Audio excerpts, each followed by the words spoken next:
విద్యుత్ ఛార్జీలు పెంచేది లేదని మరోసారి స్పష్టం చేశారు ఏపీ సీఎం చంద్రబాబు. తూర్పు గోదావరి జిల్లా నల్లజర్లలో రైతన్న మీకోసం కార్యక్రమంలో ఆయన పాల్గొన్నారు. రైతులు రైతు కుటుంబాలతో ముఖాముఖి నిర్వహించారు. ఇచ్చిన హామీలన్నీ ఒక్కొక్కటిగా నెరవేరుస్తున్నామన్నారు. సూపర్ 6 సూపర్ హిట్ అయిందన్నారు. ఛార్జీలను పెంచకుండా నాణ్యమైన విద్యుత్ సరఫరా చేస్తామని సీఎం చెప్పారు.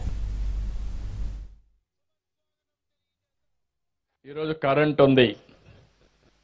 కరెంట్ విషయంలో మీరు ఒకసారి చూస్తే నేను సమస్యను పరిష్కారం చేయగలుగుతున్నాను. అస్తవ్యస్తం చేసి వెళ్లారు. నేను ఆ రోజు హామీ ఇచ్చాను, నేను కరెంటు ఛార్జీలు పెంచనని చెప్పా. కరెంటు ఛార్జీలు పెంచనని మరొకసారి మీ అందరికీ విజ్ఞప్తి చేస్తున్నా. నిన్నే రివ్యూ చేశాను. ఎందుకంటే అనేకమైన వినూత్నమైన కార్యక్రమాలతో ముందుకు పోయాం.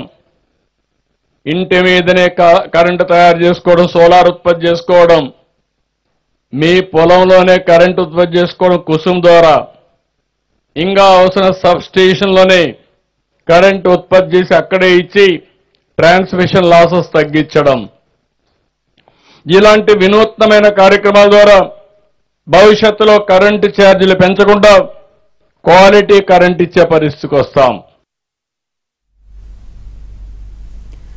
వ్యవసాయ సమస్య పరిష్కారానికి పంచసూత్రాలు అమలు చేస్తున్నట్లు చంద్రబాబు చెప్పారు. సమస్యలన్నీ ఒకేసారి పరిష్కారం అవుతాయని భావించొద్దన్నారు. రైతుల్లో కూడా మార్పు రావాలన్నారు. జగన్ హయాంలో వ్యవసాయం అస్తవ్యస్తమైందన్నారు. దాన్ని సరిదిద్దడానికి ప్రయత్నిస్తున్నామన్నారు. రికార్డ్స్ తారుమారు చేసి వెళ్ళిపోయాడు. రికార్డ్స్ తారుమారు చేసిన తర్వాత ఇమ్మీడియట్ గా నిన్ను చూడంగానే మార్చేశారంటే అది ఇంకొక అనర్థానికి దారితీస్తుంది. దాన్ని వెరిఫై చేయాలి, వన్స్ ఫర్ ఆల్ సెటిల్ చేయాలి. ఒక రోజు ఆలస్యమైనా దాన్ని పక్కగా చేస్తున్నాం.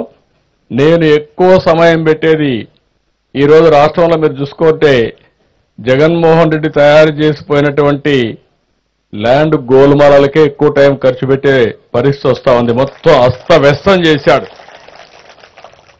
ఇష్టం లేకపోతే 22A కింద పెట్టాడు. 22A అనగానే అది గవర్నమెంట్ ల్యాండ్ అయిపోయింది. మీ తాత ముత్తాతల దగ్గర నుంచి నీ ఆధీనంలో ఉండే భూమి దుర్మార్గులు 22A కింద పెట్టి గవర్నమెంట్ భూమి అంటే ఇంకా దానికి అడ్డం లేకుండా పోయింది. ఇంకా కొన్ని చేశారు, మామూలుగా చేయలేదు. ఎవరైనా ఆయన మాట వినకపోతే, లేకుంటే వాళ్ళ నాయకులు ఆ భూమి కబ్జా చేయాలంటే ఇవ్వకపోతే దాన్ని కూడా 22 కింద పెట్టేశారు, 22A కింద పెట్టేశారు. నాకు వచ్చే పిటిషన్లో 100% 22A కింద ఉండే భూములే వస్తున్నాయి. సొంత భూములు మీరు గుర్తుపెట్టుకోవాలి. దాని మీద నేను తప్పకుండా శ్రద్ధ పెడతా, యాక్షన్ తీసుకుంటాను.